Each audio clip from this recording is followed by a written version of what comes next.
I remember driving down a Magnolia Lane like it was yesterday. We had goosebumps and we were like driving down Magnolia Lane going, oh my God. I think we were both crying actually. You go down to the Piggly Wiggly and turn right to Magnolia Lane, driving to this unbelievably majestic clubhouse.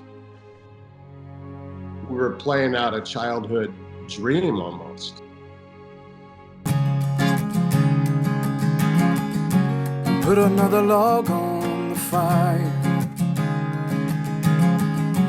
Nobody here is getting tired.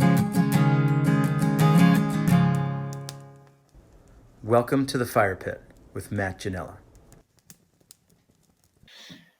We ready to go, boys? Let's rock, man. Let's do this. So before we get to 1986, the Masters, quite arguably the greatest Masters of all time, by the way. Give me a little context and background as to your relationship, because, you know, for you to end up on his bag at the 86 Masters meant that, you know, you didn't just meet, you know, a couple weeks before. Yeah, no, we go way back. We go back to the Stone Age in Escondido, basically.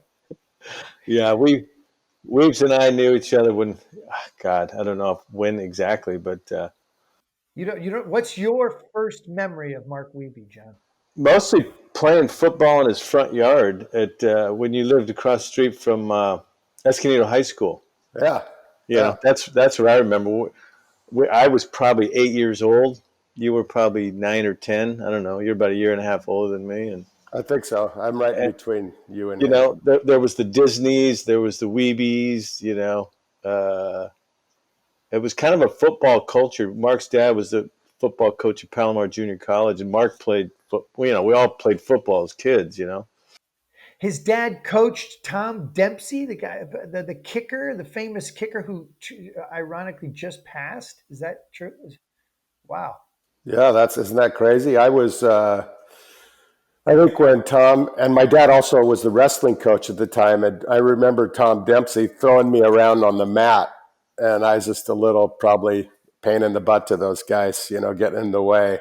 I'll bet I was 6 or 7 years old. And then I went on to see Tom later in life when he had held the record forever. Yeah. And I happened to know Jason Elam, who tied the record for the Broncos. So, and then that with him that I know both guys that kick 63 yarders. Are you kidding me? So, all right. So you're playing football. Your kids. At what point does it transition from football to golf? Summer. summer, yeah. Summertime, we played junior golf tournaments. I think we both did twice a week, all summer long. Twice a week. North County, one of them, and San Diego County was the other one. And that was our life, I think. Always friends. Were you ever rivals? Did you ever have a scrap or a sort of you know? Do you ever remember any moment in which you're like, this guy's a dick? Not really. We were rivals because I went to a different high school, so we played against each other. But we were always more buddies than rivals, almost. Don't you think? Yeah. I went and watched John play basketball games at Orange Glen, his high school, and I went to the other high school in town, Escondido, and Orange Glen might be playing not even Escondido. I'd go watch him play because he was my bud, and he was point guard, and it was awesome. Rumor has it, I don't know much about this, but if you were at that time, was he a much better basketball player than golfer at that time? You know, it was cool to see somebody that was pretty good in two sports because we all played as kids. So it was kind of neat to see it materialize in high school and turn into something. I would say John was equally as good at basketball, maybe better because he was quick and fast and he could really use more of that skill than in golf. You don't need to be quick and fast, obviously. So it was kind of cool to see somebody that was really my buddy again, play golf with him, and then watch him go kind of dominate a little bit on the basketball court. It reminded me of my son has done that. So John was kind of like my boy Gunner, who just played a bunch of sports. Anyway, I don't mean to get off that, but no, I thought we were never rivals. We were buddies, and it's funny because we were at rival high schools, but we'd the go only two in town. Yeah, that's true. We'd go on blind dates together. I mean, I couldn't drive, but Weebs had his license, so we'd go.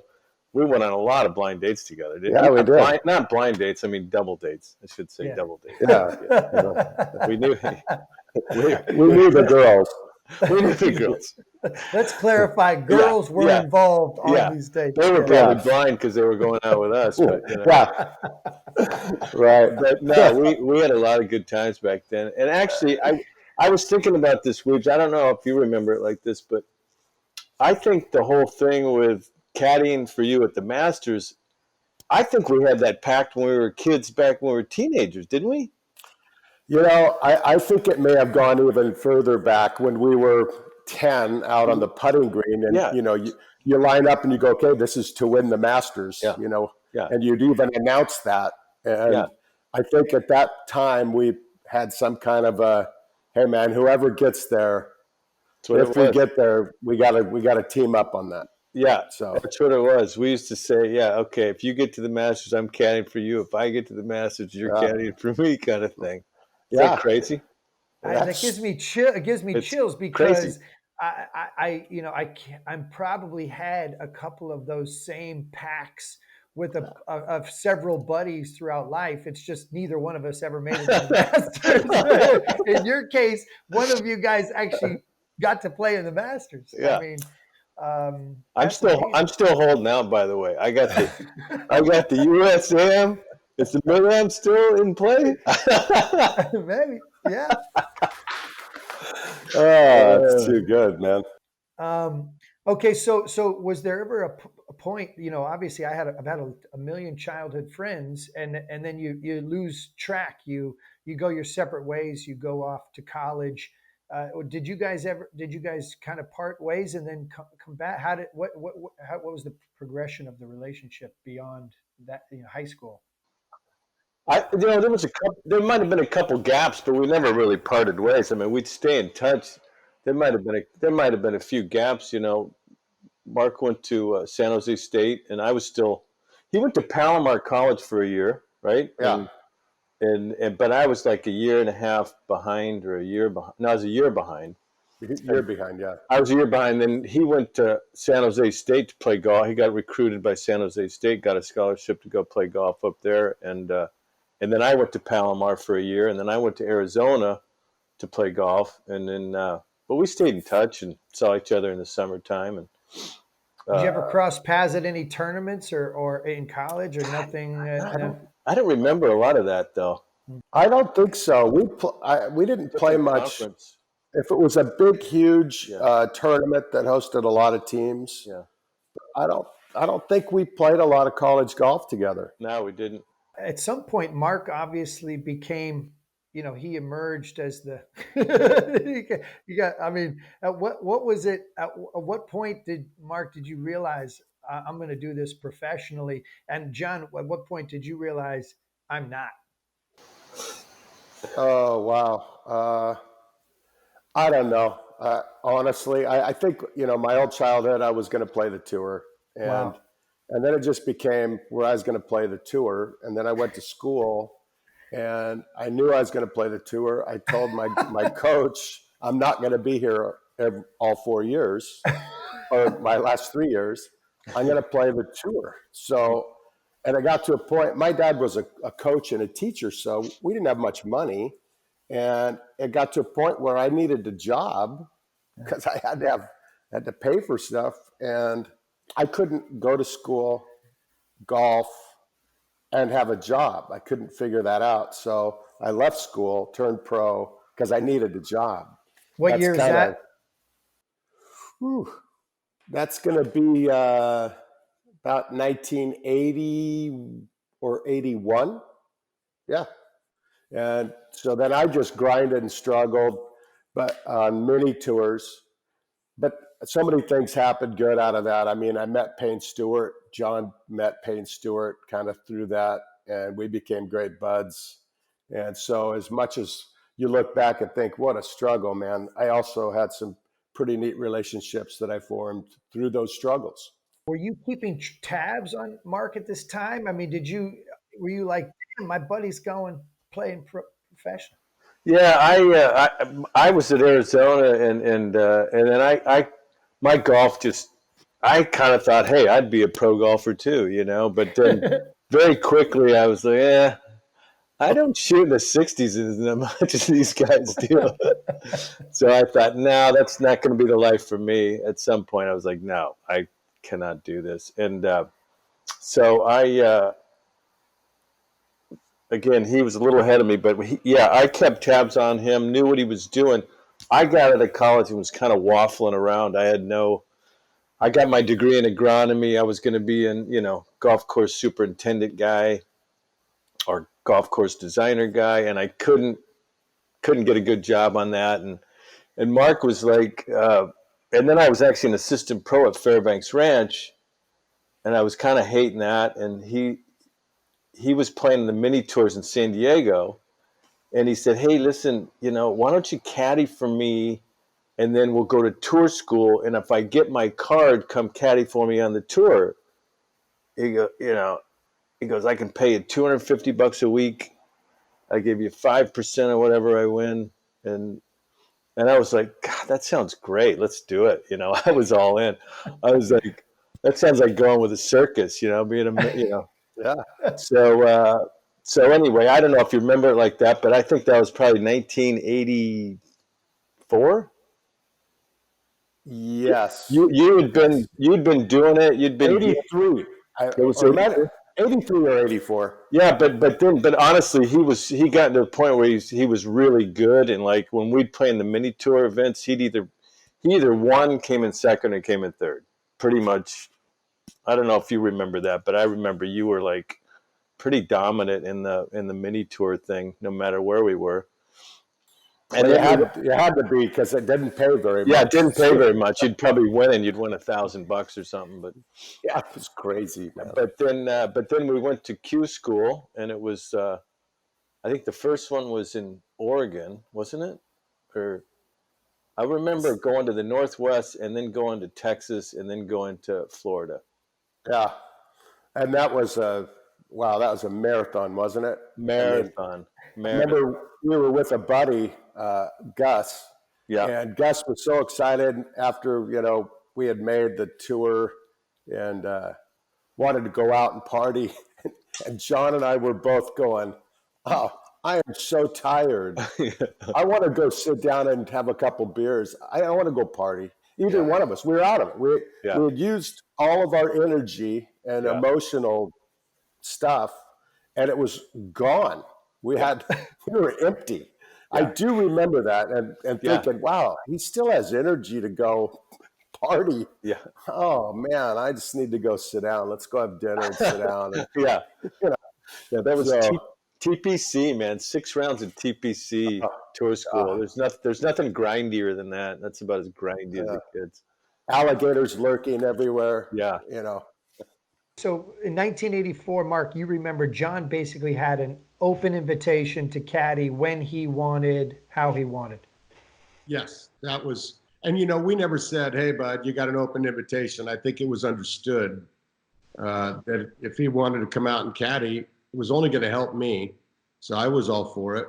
And it ended up, like I said, I think it might have ended up helping him a little bit just to delay his decision of what he's going to do with his life. It gave him just a little bit of a timeout. And by the way, he could go out and make some connections, see some of the United States, and see what, where he wanted to do his deal. You guys are getting around by car? You guys traveling together? Are you having, the good old days, early 80s PGA Tour? What's that look like? What's that feel like?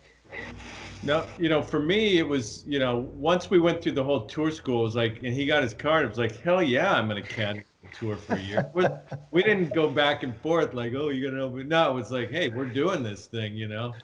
And I was living at home, so for me it was pretty easy, to wait till the tour started. I don't know. I might have been caddying at Augusta to make some dough or something like that. But then when we got started, I had a Jetta. I remember my Jetta because I slept in it quite a few times. But we didn't really travel together that much. I don't know. You were with Kathy, and Oh, okay. I would get around with my car, but yeah, no, for me it was like, oh my God, it was get away from reality and figure out. I had no idea what I wanted to do, and like Mark said, I mean, oh my God, I met some incredible people, changed my life really. Mark's sponsor, Jerry Montiel, just to name one of them, right, was my eventual partner in Ashworth, Which which was Mark's sponsor. so that's a whole separate podcast. Like the movement out into the world of fashion and Ashworth. But essentially, that you couldn't have gotten there without being out on tour and seeing what you were seeing. Who amongst you mentioned Payne Stewart? Who are among the other players are you having a relationship with or becoming friendly with, or are there a couple other players or what was the relationship like with Payne and the involvement in your life out on tour?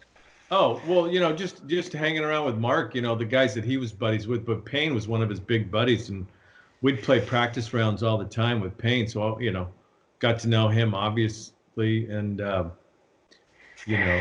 so, but plenty of other guys too, David Frost, and I don't know, can't recall all of them. Yeah. I hung with a bunch of foreigners. I had an Australian buddy, Wayne Grady, a David Frost, South African, had a couple other Aussies that I was buds with, and a couple guys from the UK. So, it was kind of if you were a good guy, we'd hang out with them. But when it was time for us to work, we worked hard. There's no doubt about it. We were grinding because we both needed money. We needed to live. So we couldn't, neither one of us had the cash, so we couldn't treat it like a vacation. Yeah. It just turned into being, we got to grind this out and, do what we got to do here. But I think the friendships, John's a pretty likable guy, as you know, Matt. So I don't think it was a big issue for my buddies to like John because I knew they were going to like John. Yeah. It was, how it is. Yeah. So, And tell me a little bit about the relationship of player and caddy at that time. Obviously working hard, but I mean, was John walking the courses beforehand, giving you yardages, or were you pretty low maintenance in terms of a pro at that time? well, I think I'm low maintenance because I like doing my own thing. But no, we were a team. There's no doubt about it. I don't think it was a player caddy thing. I knew John wasn't going to caddy forever. You knew this was just a temporary thing for John. So it was a year thing. I remember saying, hey, let's do this for a year. Let's make the most out of it. Let's, let's grind and yeah. And you're in your early 20s at this time, John? Or 25, 24, I 25? think it was 27. Yeah, I was 25 probably.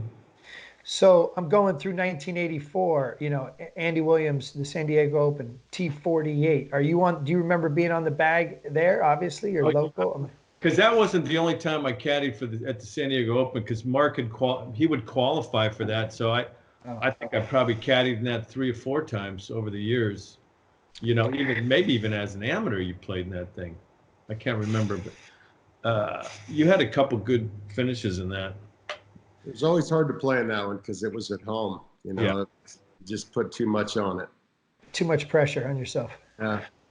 I'm going through Byron Nelson, T44, Kemper Open, T48. Then Georgia Pacific Atlanta Golf Classic, cut. Canadian Open, cut. Western Open, cut. Anheuser-Busch Golf Classic, cut. But then BC Open, T8. Are any of these coming back to you at this point, this run of your rookie year? Well, yeah. I mean, like John said, the hardest thing about the tour for me was getting to it. Playing on it, was not as hard as getting to it. Not even close. Wow. Not remote. Getting to it, because I tried twice a year for 3 years. It took me I finally made my 6th tour score. So I made it to the finals every time. So playing the tour, I knew I was going to play the tour. I knew I was going to have some success. I didn't know when or how or what the success was going to be, but you got to have faith in yourself at that time, when you get there, because that's what you do. You got there. So, that was our whole deal. I know I had some, I just remember having some hand issues, and I remember getting that damn shot in my palm of my hand, and it took me out. I couldn't play anymore after that because I needed to take weeks off after that. That's why I only played in 19 events. So both of us knew I could be good. So 19 starts, you're off and running. You go to the rookie year. Ashy, you break away. We'll touch on sort of the infancy of Ashworth, the brand, in another podcast. But if that's 84 and 85, is that where you kind of sort of go off onto your and at some point, Mark, you pick up Hank Ashworth as your caddy in 85 or 86 along the way, right?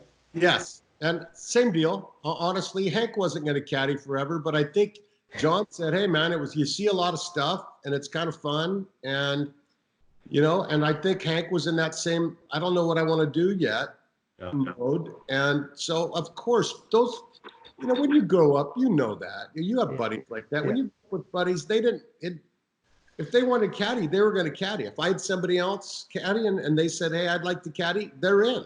That's just how it is. I mean, so Hank was the same thing as John, and Hank came out. And the cool thing is when you're with your buddies like that, they really do have your best interest at heart. So they're not doing it to go make, score big cash, although that would have been nice. I think they're doing it and they really want to help out. They want to be part of the helping process. So both of them were the same. It's funny because I fit kind of right in the middle of both of them. So I'm about a year and a half older than John, and I'm you're like a middle brother.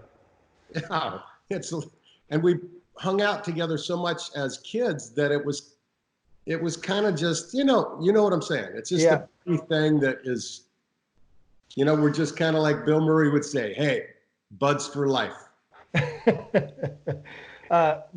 1986 comes along.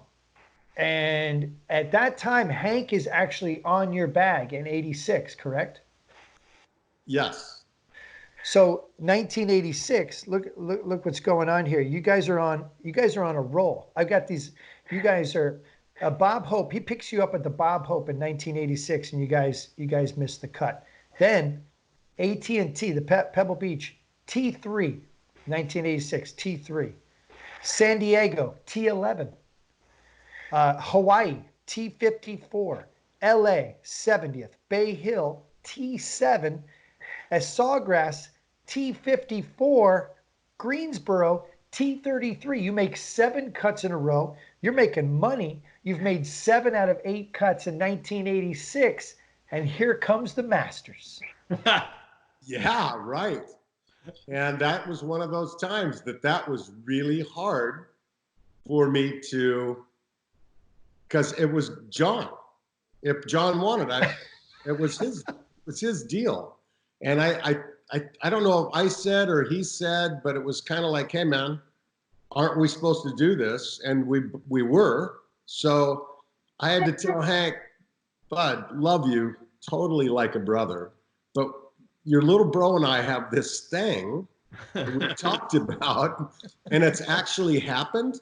So I don't know that we ever thought it would actually happen, but now that it has, I got to take Johnny on the right." I mean, and Hank was bummed, but Hank totally got it. Yeah. I mean, we played together for so long as kids that Hank got it. But I think, if he wanted to, he could hold that over me for, Hanky could do that. Well, he definitely holds it over me, I can tell you. Oh, that's too funny. uh, So yeah, John. Again, it was one of those things that wasn't a decision. It was just. It was goes back to that putting green, putting for the Masters, 10 years old. If we ever get there, let's make a little bro deal. It was a bro deal. Yeah, it was a pro deal for sure. But there's no doubt. So Ashy, tell me your perspective on that scenario. Did you see Mark is playing good there? Did you see that he qualified? Did you see what's your recollection of '86? yeah, no, what happened was you won in '85. That's how you got in the Masters, right? But neither Hank or I was on the bag. That some little dude you had that year was on the bag, but you had already kind of parted ways with him. So it was back when he actually in '85. I was like, yes, I am going to Augusta before Hank even got on the bag. Okay. Yeah. So the buildup, was kind of like started way before Hank even was on the bag. So I just so you know, I did call Hank Ashworth to get his thoughts on this situation prior to this interview, and I will let you both know that on the record, Hank was like, listen, I was told, you know what, I was cool with it. I understood it. It was a deal done before my time. It's not to say I didn't want a caddy at the Masters. Of course I did, but I also knew this was like a cut into the palm of a hand at 10 years old. And you can't break that. You can't break that bro deal. yeah. The cool thing was Hank was there and we hung out and, unfortunately, the first time you play Augusta, I mean, everybody will tell you it's just crazy. And I remember driving down a Magnolia Lane like it was yesterday. Remember how we had goosebumps and we were like driving down Magnolia Lane going, oh my God. I think we were both crying actually. Yeah. I got a couple emotions from that. And one of them is can't believe we're actually we're on Magnolia Lane driving to this unbelievably majestic clubhouse. That was one of them. The other one is I couldn't believe you go down to the Piggly Wiggly and turn right to Magnolia Lane. What? Should be out in the country somewhere on an old dirt road. And I just remember going, wow, you're across the street from a dry cleaner and a bar, I think called the Masters Bar or something, and a Piggly Wiggly, and then all of a sudden we're on Magnolia. So it went from, this is the wrong turn. This is not, this can't be that. Oh my God, this is it. There it is. And that the whole deal then was just kind of, we were playing out a childhood dream almost. Yeah. I mean, can you imagine going from that putting green at 9 or 10 years old and now down Magnolia Lane? You guys were in the car together, the two of you in the car together. Yeah. And tell me about with these famous Masters letters that come as an invitation, had you received one of those at some point, Mark? Do you remember? Did that time were they still sending invitations saying you're invited to the tournament and all that? I remember getting an invitation though, and that's kind of, I mean, obviously that's way cool. Don't get me wrong. But the drive into the clubhouse is when you really start hyperventilating and, you lose your breath on the whole situation of being at the tournament you've grown up watching on television with your childhood buddy. Yeah. Come on. So you get there early in the week, a lot of practice rounds. Do you remember who the practice rounds were with? Do you remember sort of your first impressions of the golf course? Again, my first impression was I can't believe there's so much undulation. Did you have something similar to that or? Oh yeah. I couldn't get over the front nine because in our childhoods we never saw the front nine. It was always amen and on. And so when you see the front nine, you see holes like, well, all of them, like 5 and 6, you never saw those. So when you see 6, it's a par 3 that's, I don't know what it is, but it's straight downhill. So I mean, I didn't even know that hole existed. And I think you're kind of cruising around a little bit on a cloud, your first time there, because there's gallery, but you're inside the ropes, so you're and seeing stuff that we're both taking it in. I mean, it's like we're both a bunch of couple of country bumpkins, not having any clue, and we're with people that have played, rounds there or prior masters there, and we're the kids the new kids on the block. So it was probably my recollection of it was just that. And was that the year that we played with Mark O'Meara in the practice round? Do you remember, Ash? I think so. I think we played with O'Meara, and I think we played with Payne too one time. Yeah. I think that the thing that I recall about playing in it was, we played twosomes or threesomes, because we played with D.A. Weibring both days. Yeah. There is a reshuffle, but we shot the same thing, which was kind of weird. Yeah. It's kind of a bummer, really, because it would have been more fun to play with somebody else. I mean, he's a good dude, but it was it was kind of weird. Yeah, because you want as much variety as you can your first time. You want to play with everybody.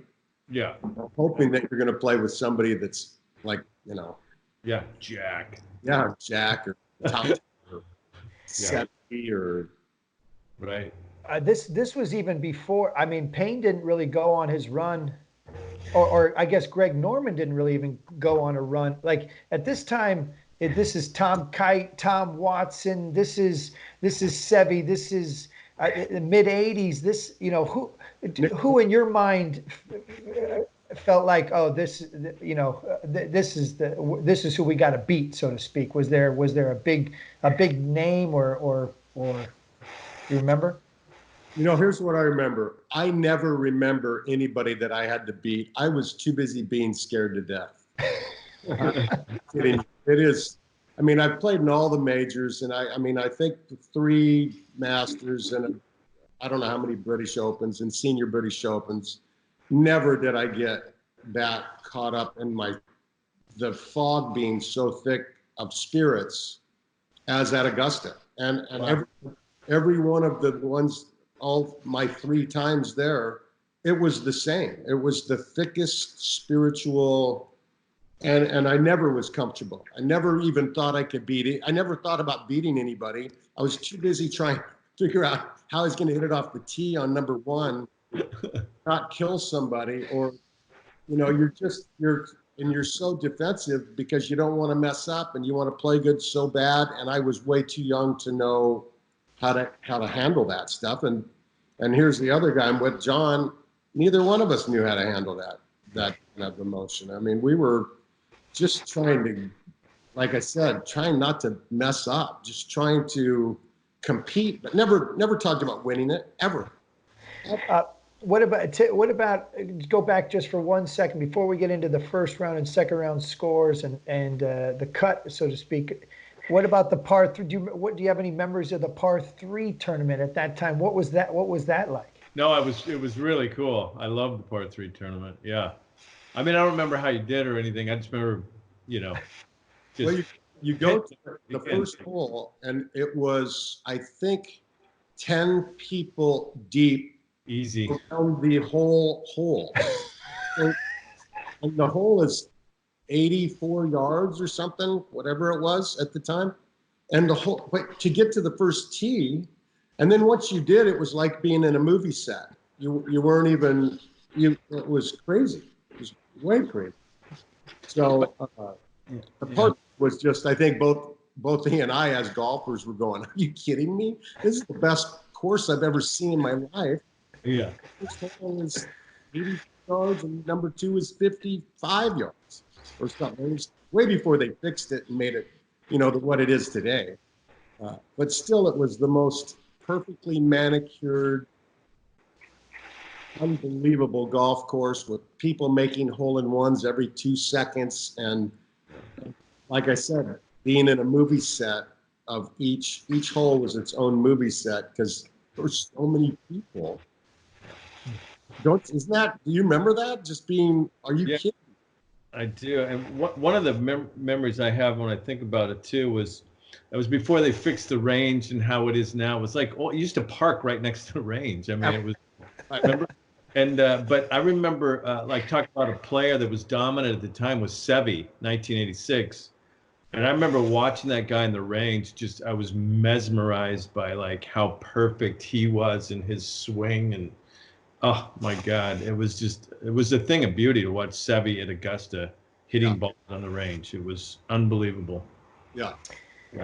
Hank said he's got a great picture of playing. He was with you guys at the par three. He said he kept trying to figure out ways to sneak in. I mean, at that time it was a little looser. You know, he would try to figure out ways to get in, and actually has a picture, I guess, of all of you guys with Payne in the par three tournament with a white outfit with a black bow tie. I mean, you know, Hank is also sort of in the mix of all this as you guys are kind of a triangle at this point, right? Mark, is it even more special for you looking back, like sharing this? Like, you know, I always say, you know, people say, oh, you have the greatest job in the world, you go, but it's only special because you share it with people who you can, you know, you have a connection with. That's what makes it so special. It's not about where you are, it's about who you're with. To some degree, do you remember that and sort of feeling like, wow, this all culminated in this moment in which you and your childhood buddies and these caddies are enjoying this together?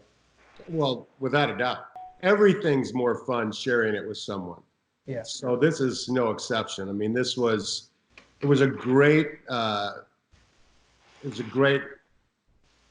feeling. But if you can, you know how it is when you're with a buddy or a loved one or anything, it just makes it's more fun. You talk about it like we are now. I mean, I'm 62. John, you just turned 60. No, 59. Now 60. You're welcome, by the way. Welcome. So here we are. We're 62 and 60 years old. This started when we were like 8 and 9 and 10. Really? And we're talking about it. So if we wouldn't have done it together, we wouldn't have those memories to share. So first round, 76, you know, at that point, was there a moment in the first round where did you start out birdie, or were you two? Do you remember anything of the details or holes or amen corner or anything relating to sort of specifics? I remember it was like the hardest golf course. Watching it on TV and seeing guys hitting to 13 and 15 and 2, and I'm standing out on 15 in one of the rounds with the 1-iron, going for the green. What? And I just remember that. I just remember it being so difficult that I think we were both didn't know it was going to be that hard. It was. Yeah. Oh my God! Talk about you just couldn't breathe. Yeah, and it was persimmon woods. It wasn't woods. And what I just remember the greens were just so freaking crazy. Like, I don't even know how you could two-putt them, you know? I mean, they were just nuts. They are nuts. And listen, I'm a really good putter, and so is John. So there's two really good putters, kind of scared to death of these are out of control. I don't know how to do this. We had never done anything like this. The undulations and the speed were left you kind of defenseless if you hadn't been there and done it. Looking back, there was no chance. I wish I would have probably looked around more and taken it in more, but I was so busy just trying to compete and be decent.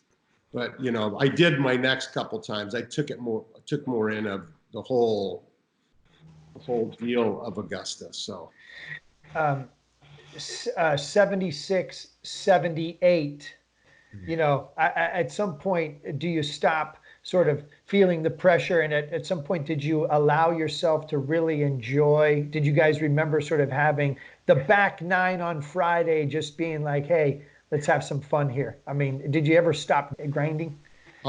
I think that second round, I think, I'm not sure, but I think we were 8 over after 12 or something. And I do remember having that look at, let's just have fun coming in, man. We just got the shit kicked out of us. So let's have some fun coming in. I think we both said that. And I think we played the last 5 or 6 holes at par, or maybe 1 under. I don't remember. I think we 2-putted 15, but we were talking about Crystal when we're on the fringe there, hitting that 1 iron to the green. But I think to do that, and that helped break 80, because we were, I mean, I couldn't do anything. I mean, the course, again, it just ate me up. It was too hard. I had to hit every shot perfect, or I thought I did. It just... Yeah, the one thing that I recalled was, you know, it has this super wide open feeling, right? I mean, it's not like it's tight, but it is, because you have to hit the ball in a certain spot to have the right shot.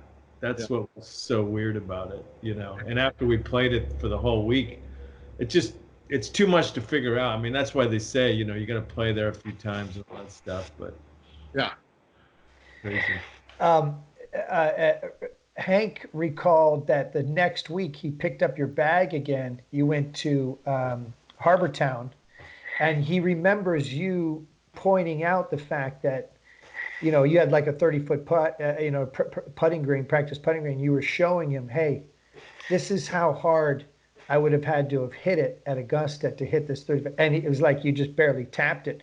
And there you had to give it a wrap. Like the difference in green speeds at Augusta was so different than, you know, now you got a pretty uniformed set of green speeds almost week in and week out. You know, here we are, you know, 2020. But then this was a stark contrast to what you saw on a regular basis. Unbelievable transition going from Augusta to Hilton Head, Bermuda, kind of slow Bermuda greens, tiny and fairly flat, as opposed to Augusta, big, undulating, and freeway speed. So, and I do remember, I remember being on the putting green with Hank and showing him I would have hit it this hard to get it there. And the ball would go like 3 feet on a 20-footer. And I said, "Bud, I'm not kidding you. I was still talking about it. It was so nice to not have to, you know, putt it 10 feet to the right on a 10-footer and hope that if it didn't hit the hole, it stopped near it. And playing 10 feet of break on a 10-foot putt, which I hadn't ever done before, to go to kind of slow, flat greens. And then you see Langer, I think, didn't he win Augusta and then Sea Pines the following week back in the regular tour? Probably. I think he did, and that's when I remember thinking, how do you do Oh yeah, went back to back. This ever roller coaster ride, and then you go win at Sea Pines. Yeah. Okay, so let's go back to Masters Friday. You finish your round, and you know there's the weekend at the Masters. You know, this is the cathedral. Do you pack up and do you guys take off, or what happens? You know, here quietly, this is the greatest, arguably one of the greatest Masters of all time. What was the weekend like? I don't even remember what we did on the weekend. I know when you don't make the cut, you don't show up on, you know, to practice or anything. Maybe you do if you're Tiger or Phil or something at the time. You know, I don't think you were welcome, actually. It was kind of like you were really welcome to come. Oh, you didn't make the cut. You're not welcome anymore. I think we probably went over and bought some souvenirs from the pro shop or something. And I remember watching it on TV, but I got to tell you, I don't remember. John, do you remember? I know I was with Hank. We were staying at a little Holiday Inn or something, and I think we went out to the tournament, but we watched the final 9 on Sunday in our hotel room, just, you know, mesmerized, you know, watching Jack do his thing. Unbelievable. For that, yeah.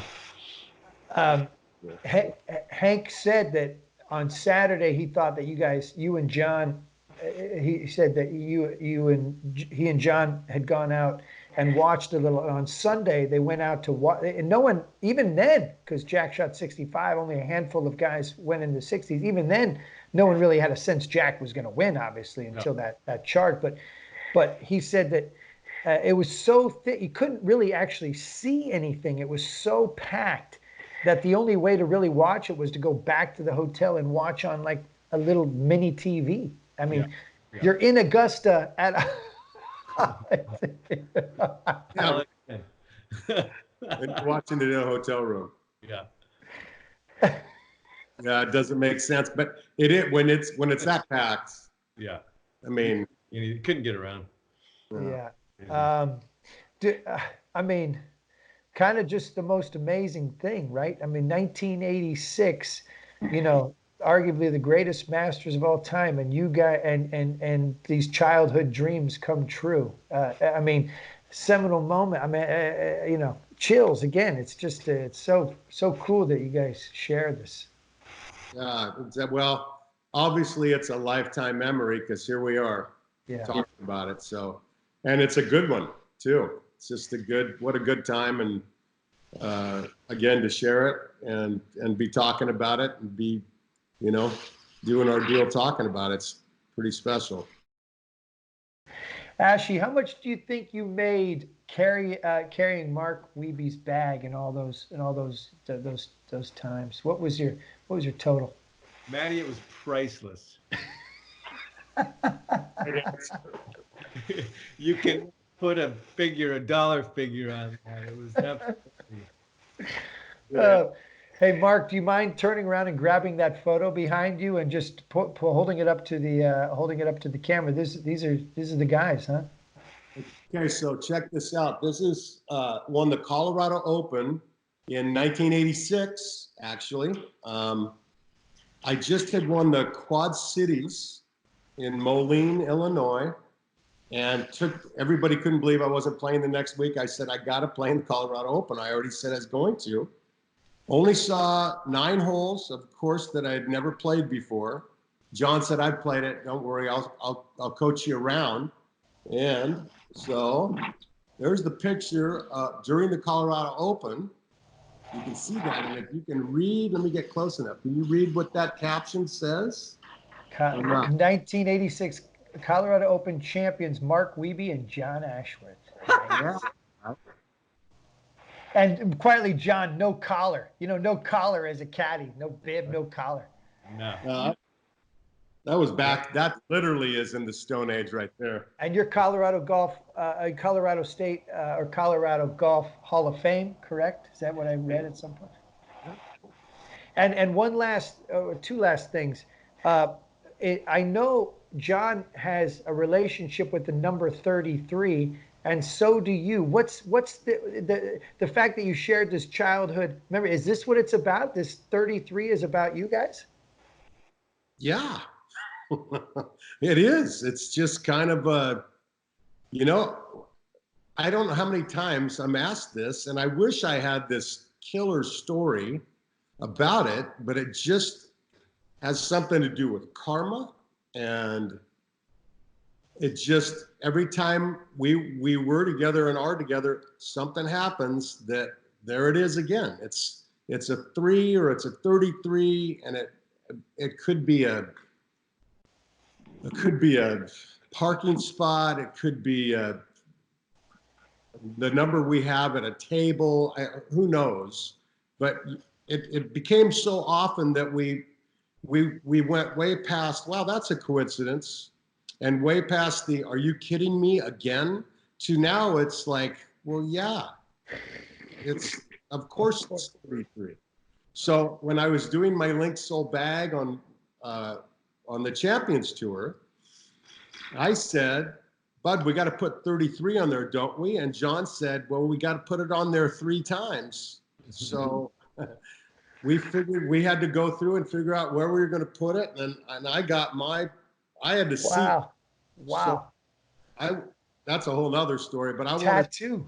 Yeah, I took it probably a little bit farther than the rest of us, but no regrets there either. It's kind of part of our deal.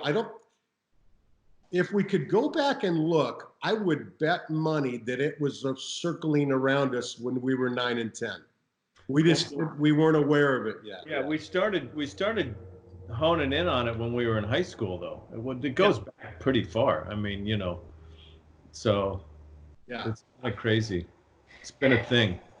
And give me a couple examples for you, John. I know you've had like a million situations where 33 and 3 have come up. I don't know. No, it's just it's always been a thing. It's just always been a thing, and it's always come up, and I think, like Mark said, it's like a karma thing. And if you look it up, if you look up the number 33, if you Google it, it is a universal magical number. I mean, it's good. It's good stuff. Jeff Ogilvy quietly from like 133 yards aced the playoff hole to end this year's Wishbone Brawl, or last year's Wishbone Brawl, which is amazing. Last question, boys. We are at the fire pit. We're sitting around the fire pit. This is the Fire Pit podcast. Do you have a favorite fire pit? Do you have a place in all your travels and all your the world of golf and telling stories? Is there a favorite fire pit for you? Well, mine's probably more recent. We play in a tournament in Phoenix at Greyhawk, called the Twin Fin, and it's a pro scratch tournament, and they have a fire pit there, and we actually my buddy and I started a thing called the Fireside Chat, and we sit around a fireside and have the fire on, and it started with he and I, and all of a sudden it became so big that I ended up making t-shirts for the Fireside Chat, and that's where we would gather and tell all our BS that happened for the day and our lives, and swap stories, drinking some adult beverages. And it grew into being such a big thing that when you said fire pit, immediately I went, oh, Fireside Chat. So that's where mine's more of that. That's my most recent vibe is. Ashy? Mine would be Goat Hill Park, because we built a fire pit, right by the clubhouse, right by between the first tee and the 18th green, and it's just a fire pit's always a great place just to gather and start shooting the shit. I mean, it's perfect. And there's usually an adult beverage involved, and get down and dirty with it. It's good stuff. Also, the Bandon Dunes one, which Matty, you know that one. That one, the famous one. That's the inspiration for this whole podcast, this whole platform. I got to tell you, thanks for gathering with us today, boys, and to shooting the shit on what will go down as one of the greatest Masters of all time, but also one of the greatest dreams come true for a couple kids. Creating a bro deal that came true. Yeah, good Thanks stuff. for having us, buddy. Yeah, thanks, bud. Fun share. Make par, not war. Stay safe and healthy out there, guys. This is the world's a bit upside down right now. We could use a little 33 to come through for us on a karmic level. We'll be there. All right, love you guys. See you guys. See you. Thank you. Thanks, man. Thank you for listening to The Fire Pit, produced by Alex Upeghi, edited by Rex Lint, theme song by Joe Horowitz. Please rate and review this podcast on Apple Podcasts, and you might find your review featured in a future episode. Got a question, comment, or a story for us to track down? You can find me on Twitter at Matt Ginella or on Instagram at Matt_Ginella. And if you haven't already, please subscribe to The Fire Pit on iTunes, Spotify, Stitcher, or wherever you listen to a story like this one.